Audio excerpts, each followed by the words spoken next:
इस मूवी में एक ब्रदर और एक सिस्टर के रिलेशनशिप को बखूबी उजागर किया गया है और इस रिलेशन के उस अनछुए पहलू को छुआ गया है जो कुछ ब्रदर्स और सिस्टर्स के रिलेशनशिप में काफी इम्पोर्टेंट और सेंसिटिव होता है। कौन है इस तरह के खास ब्रदर्स एंड सिस्टर्स, देखेंगे हम इस मूवी में। यूरोप के कोपेनहेगन शहर में रहने वाली एक हाई स्कूल की लड़की कैथी आज एक खास वजह से खुश है और वो मिरर में देख के किसी से मिलने की जैसे प्रैक्टिस कर रही हो।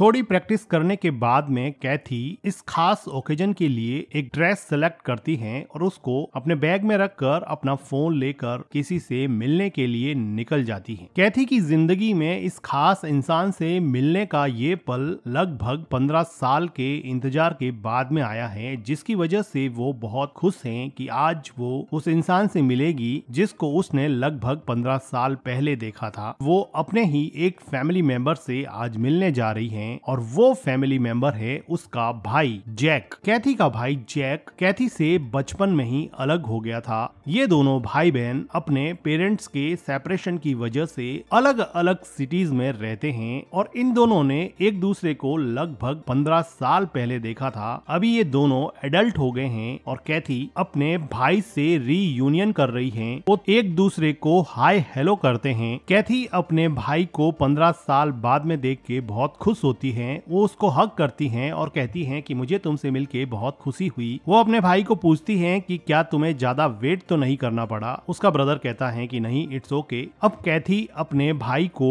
रेस्टोरेंट में ले जाती है जहाँ पर कैथी और उसका भाई कुछ खाने के लिए मंगाते हैं। कैथी बचपन से ही चिल्ड आउट लड़की है, जबकि उसका भाई जैक हमेशा रिजर्व में रहता है। जैक अपनी बहन को पूछता है कि क्या तुम हाई स्कूल में आ गई हो क्या, तो उसकी सिस्टर कैथी उसको बताती है कि हाँ, मैं हाई स्कूल में हूँ। मेरे मेन सब्जेक्ट बायोलॉजी और इंग्लिश है। मुझे स्पेशली बायोलॉजी बहुत पसंद है और बायोलॉजी की क्लास में डाइसेक्शन करना मुझे बहुत अच्छा लगता है। क्लास के दूसरे स्टूडेंट डाइसेक्शन देख के डर जाते हैं, लेकिन मुझे ये करना बहुत अच्छा लगता है। वो अपने भाई जैक को पूछती है कि क्या तुम हाई स्कूल में आ गए हो क्या, तो वो कहता है कि नहीं, मैं हाई स्कूल में नहीं आया हूँ, जिससे उसकी बहन को समझ में आ जाता है कि वो शायद किसी क्लास में फेल हो गया होगा क्योंकि वो उससे भी बड़ा था। टॉपिक चेंज करके कैथी उसको पूछती है कि तुम्हारी मॉम कैसी है, तो जैक उसको कहता है कि वो तुम्हारी भी मॉम है। तो कैथी सैड होके कहती है कि नहीं, वो मेरी मॉम नहीं है। इस बात का जैसे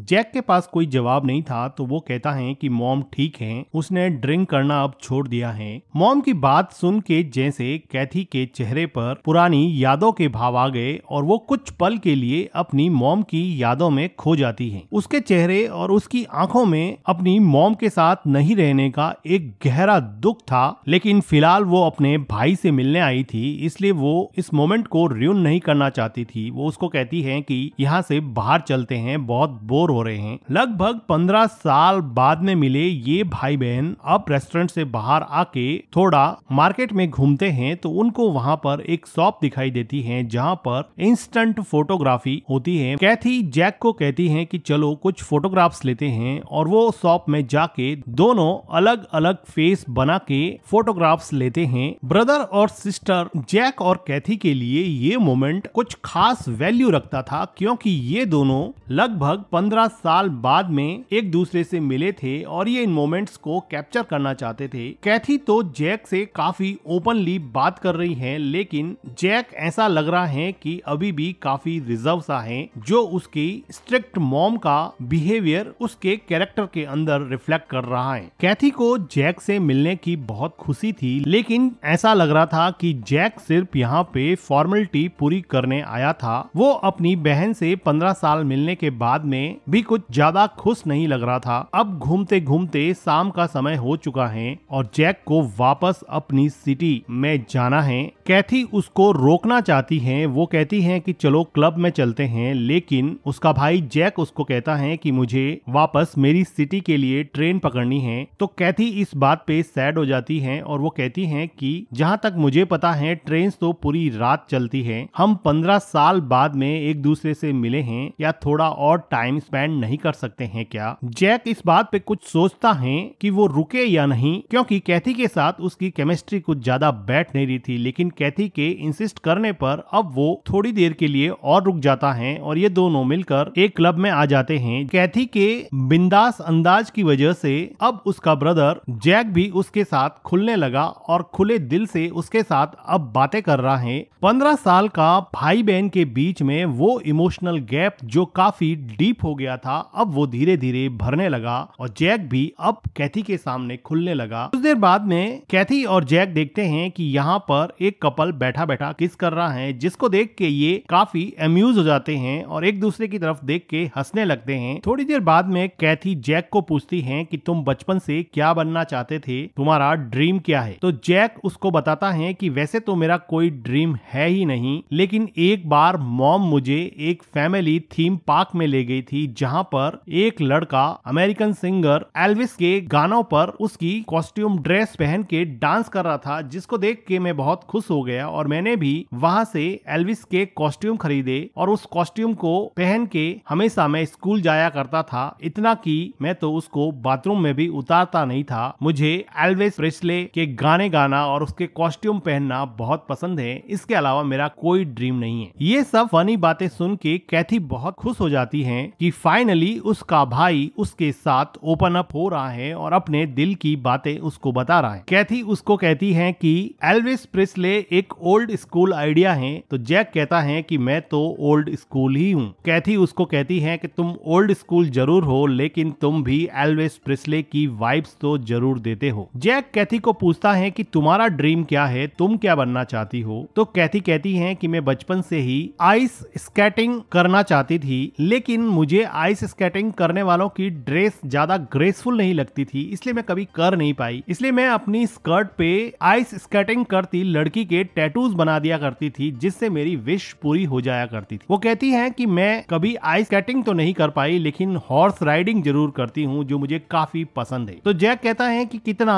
बड़ा कोइंसिडेंस है कि तुम्हें हॉर्स राइडिंग करना पसंद है और मैं हमेशा काउबॉय वाली ड्रेसेस पहनना पसंद करता। आखिर हम दोनों भाई बहन जो ठहरे। काफी लेट हो जाने की वजह से कैथी उसको पूछती है कि मुझे बता देना कि तुम्हें ट्रेन वापस कब पकड़नी है। तो जैक अब कहता है कि मुझे नहीं पकड़नी है, ट्रेन तो पूरी रात चलती है, जिसको सुन के कैथी काफी खुश हो जाती है। अब ये दोनों मिलकर एक शॉप में जाते हैं, जहां पर कैथी जैक को पूछती है कि मैं तुम्हें $1 मिलियन क्वेश्चन पूछती हूँ कि बताओ बर्थडे केक और पीनट बटर में से तुम किसको चूज करोगे? तो जैक कहता है कि मैं तो किसी को भी चूज नहीं करूंगा। तो कैथी मजाक में कहती है कि तो फिर तुम मेरे भाई नहीं हो, क्योंकि तुम्हें पीनट बटर को चूज करना चाहिए था। कैथी अब शॉप से बबल गम लेती है और वो कहती है कि मुझे ये बचपन में बहुत पसंद थी। तो जैक भी कहता है कि हाँ, हम दोनों इनको साथ खाया करते थे, आज भी मुझे याद है। अब कैथी जैक को अपने चुलबुलेपन का एक एग्जाम्पल दिखाती है। वो कहती है कि देखो मैं यहाँ से कैसे वाइन खरीदती हूँ। वो शॉपकीपर को कहती है कि मुझे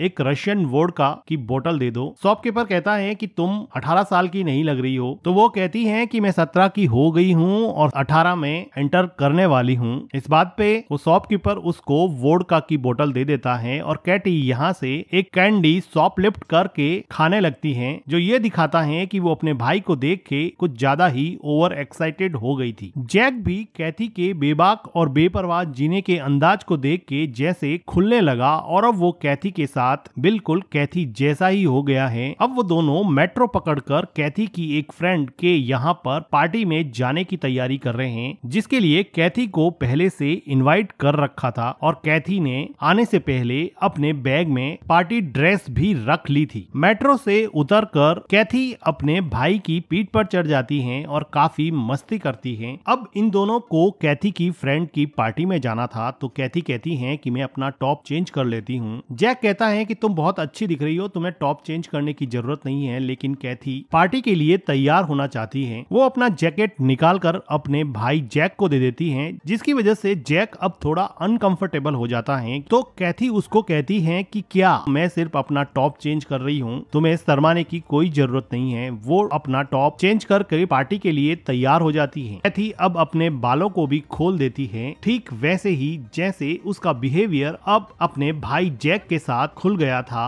वो बहुत खुश होके अपने भाई से पूछती हैं कि मैं कैसी लग रही हूँ। तो जैक कहता है कि तुम बहुत खूबसूरत लग रही हो। कैथी कहती है कि मैं लकी हूँ कि मुझे तुम्हारे जैसा भाई मिला। तो अचानक ही जैक वो आवाज निकालने लगता है जो वो दोनों बचपन में निकाला करते थे, एक खास तरह की जानवर की आवाज निकालकर अब ये खुली सड़क पर मस्ती कर रहे हैं। ब्रदर और सिस्टर का वो इमोशनल गैप जो 15 साल दूर रहने की वजह से काफी डीप हो गया था, वो शायद अब भरने लगा और इमोशनल ब्लॉकेज जो इन दोनों के बीच में था अब वो धीरे धीरे कम हो रहा था। और अपने पेरेंट्स के सेपरेशन की वजह से दूर रहने वाले ये दोनों ब्रदर और सिस्टर अब एक दूसरे के काफी क्लोज आ गए थे। थोड़ी देर बाद में जैक कहता है कि मैं भी बिल्कुल तुम्हारे जैसा ही क्रेजी हूँ, बस मेरे क्रेजीपन को बाहर निकालने के लिए तुम्हारी जैसी किसी बहन की जरूरत थी। अब ये दोनों मिलकर कैथी की एक फ्रेंड की पार्टी में जाते हैं, जहाँ पर कैथी के हाई स्कूल के बहुत सारे दोस्त आए हुए थे और कैथी को भी पर्टिकुलरली उसकी फ्रेंड मैरी ने यहाँ पर इनवाइट किया था। वो अपनी फ्रेंड मैरी से पार्टी में मिलती हैं। इसको देख के ऐसा लगता है कि कैथी और मैरी काफी क्लोज फ्रेंड हैं। वो अपने भाई जैक को मैरी और दूसरी फ्रेंड से इंट्रोड्यूस करती है। कैथी की फ्रेंड जैक से मिलती हैं और जैक को बताती हैं कि कैथी तुम्हारे बारे में बताती रहती है कि तुम दोनों बहुत क्लोज हो और एक दूसरे से सारी बातें शेयर करते हो। ये सुनकर कैथी के चेहरे का रंग उड़ जाता है कि उसकी फ्रेंड्स ने जैक को ये बताया कि वो दोनों एक दूसरे के साथ क्लोज है, जबकि वो जैक से लगभग 15 साल बाद में मिली है, तो वो झूठ क्यों बोल रही है। जैक उससे पूछता है कि क्या तुमने ये कहा है कि हम एक दूसरे के क्लोज हैं, लेकिन जैक अब सच में ही अपनी सिस्टर के काफी क्लोज हो चुका था। वो समझता है कि उसने शायद पीयर प्रेशर की वजह से अपनी फ्रेंड्स को ये बता दिया होगा कि वो अपने भाई के काफी क्लोज हैं। तो वो कहता है कि हाँ, सच में ही हम बहुत क्लोज हैं और मेरी सिस्टर दुनिया की सबसे अच्छी सिस्टर हैं। हाँ, कभी कभी दिमाग बहुत चाटती हैं, लेकिन बहन तो मेरी ही बेस्ट है। ये बात सुन के कैथी को बहुत अच्छा लगा कि किस तरह से उसके भाई ने उसका झूठ कवर अप कर लिया, जिसकी वजह से कैथी काफी खुश हो जाती है और अब ये सब मिलके यहाँ पे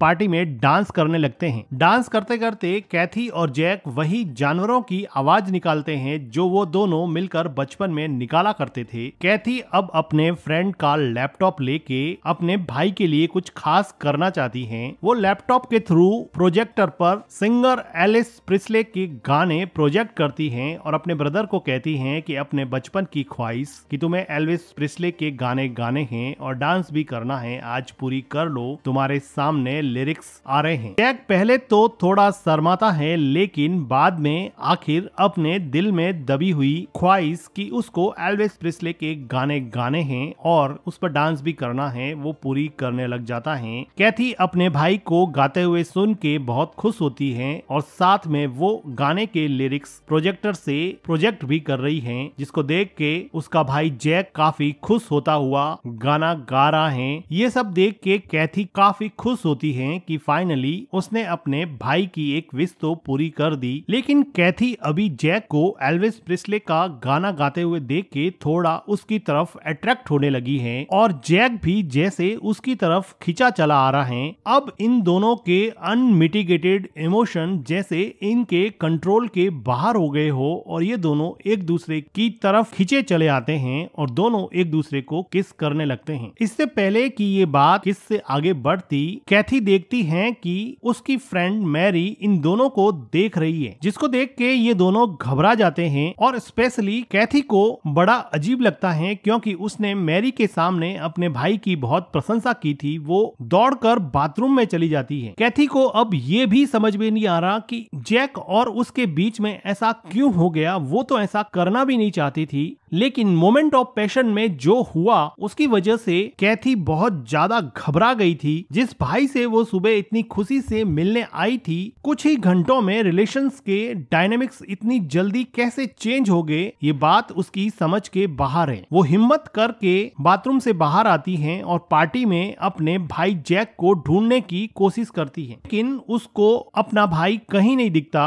वो अपनी फ्रेंड मैरी से डरे हुए पूछती है कि तुमने मेरे भाई को देखा है क्या? तो मैरी हंसने लग जाती है और कहती है कि वो पार्टी छोड़ के चला गया है। कैथी अब और डर जाती है और वो अपने भाई को कॉल करना चाहती है, लेकिन उसका भाई जैक पार्टी से निकल चुका है और अब वो कैथी का कॉल भी पिक नहीं कर रहा। वो खुद इस बात से काफी शॉक है कि उन दोनों के साथ में अचानक से ऐसा क्यों हो गया। जैक के फोन नहीं उठाने पर कैथी डिसअपॉइंट हो जाती है और सोचती है कि अब उन दोनों के रिलेशन का क्या होगा। लेकिन तभी उसकी क्लोज फ्रेंड मैरी उसके पास में आती है और पूछती है कि आर यू ओके। कैथी यहाँ पे बहुत इमोशनल हो जाती है। वो अपनी क्लोज फ्रेंड मैरी को बताती है कि मैं एक एडॉप्टेड चाइल्ड हूँ, जैक मेरा रियल ब्रदर नहीं है, मुझे जैक के मॉम डैड ने एडॉप्ट किया था। हमारे पेरेंट्स के सेपरेशन के बाद में मैं आज उससे पहली बार मिली हूँ। मैंने तुमसे झूठ बोला था कि वो मेरे क्लोज हैं। हम तो आज पहली बार ही मिले और पहली बार ही पता नहीं कैसे एक दूसरे से अट्रैक्ट हो गए और किस कर बैठे। तो मैरी कैथी को बताती है कि ये बहुत नॉर्मल है कि जब सिबलिंग अलग अलग जगह पे बड़े होते हैं और काफी सालों के बाद में मिलते हैं तो वो एक दूसरे से फिजिकली अट्रैक्ट हो जाते हैं। दिस इज क्वाइट नॉर्मल और इसको वेस्टर मार्क इफेक्ट कहते हैं,